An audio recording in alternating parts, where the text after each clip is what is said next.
এরপরে যখন শেষ হবে তখন গ্যাস পাওয়া যাবে কিনা কোনো সিওরিটি নেই। একদম তো বন্ধ করা যাবে না, কিছু না কিছু তো উপায় করবোই আমরা। এখন রমজান মাস, এখন ভিড়ের টাইম, এখন গ্যাস লাগবে। এইটার যদি মাসের পর মাস হয় এই প্রবলেমটা, তাহলে তো আমাদের উপায় করতে হবে। যুদ্ধ বিধ্বস্ত পশ্চিম এশিয়া এবং তার জেরেই রাজ্যে গোটা দেশ জুড়ে এখন কিন্তু গ্যাসের সংকট।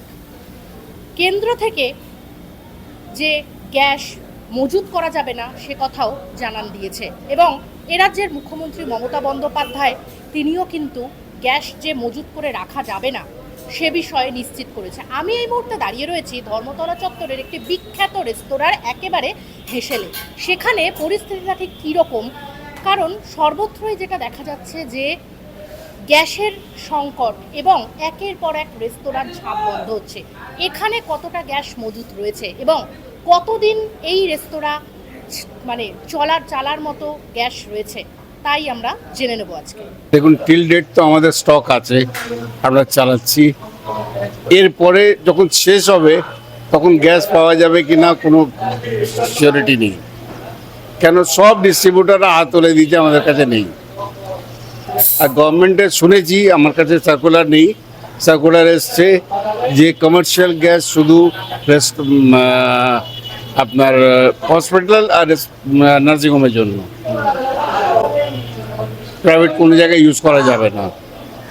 যদি নাই দেয় তাহলে আমরা কি করে কাজ করব? আগামী দিনে কি ভাবছেন, মানে এখন থেকে নিশ্চয়ই সেই ভাবনা? আমরা চেষ্টা করছি, দেখি কয়লা যদি ইউজ করতে পারি কিংবা কাঠে যদি কাজ করতে পারি।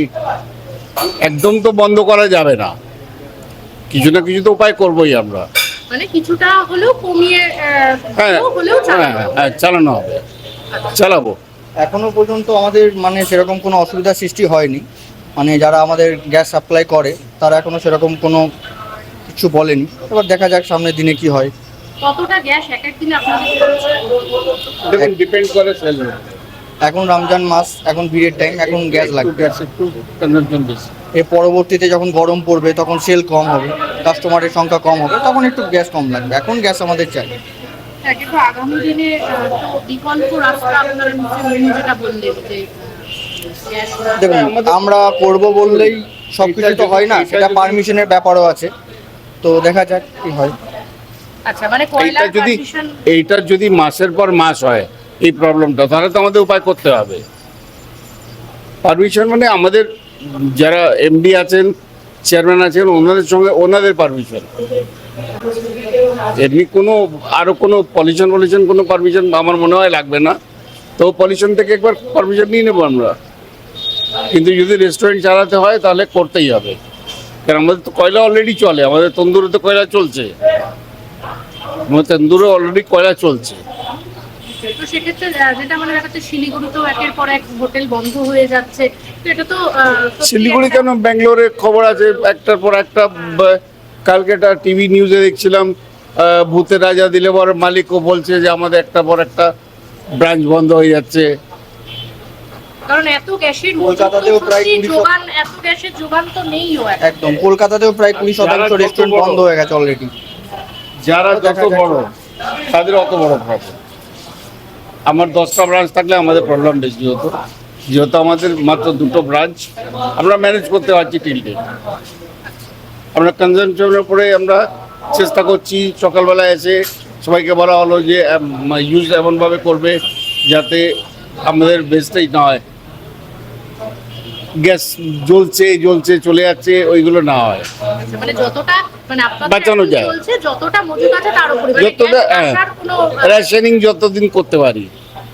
এক এক দিনে 4-5টা গোটা সিলিন্ডার কিন্তু এখানে এই রেস্তোরাঁয় যেখানে আমি দাঁড়িয়ে রয়েছি সেখানে শেষ হয়ে যাচ্ছে এবং রমজান মাস চলছে। সেটাও একটা কারণ যে রমজান মাসে দেখা যায় যে প্রচুর সেল, ম্যানেজাররা যেটা জানালেন আমাদেরকে, সেক্ষেত্রে এনাদের কাছে যতটুকু গ্যাস এখনও এনাদের কাছে মজুত রয়েছে, ম্যানেজার যেটা জানালেন আমাদেরকে। কিন্তু আগামী দিনে কি হতে চলেছে আগামী দিনে, তার কারণ ডিস্ট্রিবিউটাররা এখনও কোনো সঠিক দিশা দেখাতে পারেনি যে গ্যাস তারা আদৌ সাপ্লাই করতে পারবে কি না। হোটেলগুলোতে। শুধুমাত্র নার্সিংহোম বা যেগুলো এমার্জেন্সি সার্ভিস রয়েছে সেখানে গ্যাস যাবে, কিন্তু রেস্তোরাঁগুলোতে ডিস্ট্রিবিউটাররা তারা দিতে পারবে কিনা এখনও কিন্তু অনিশ্চয়তায়। সেক্ষেত্রে এই রেস্তোরাঁর তরফ থেকে এখানকার কর্তৃপক্ষ আমাদের যেটা জানালেন যে তারা বিকল্প রাস্তা অর্থাৎ কাঠ বা কয়লা এসব ক্ষেত্রে হয়তো চলে যাবে। স্বাভাবিকভাবেই একটা চিন্তার ভাঁজ কিন্তু সকল ক্ষেত্রেই, যেভাবে একের পর এক রেস্তোরাঁ বন্ধ হয়ে যাচ্ছে। ক্যামেরায় জয়ের সাথে নিবেদিতা, বাংলা হান্ট, কলকাতা।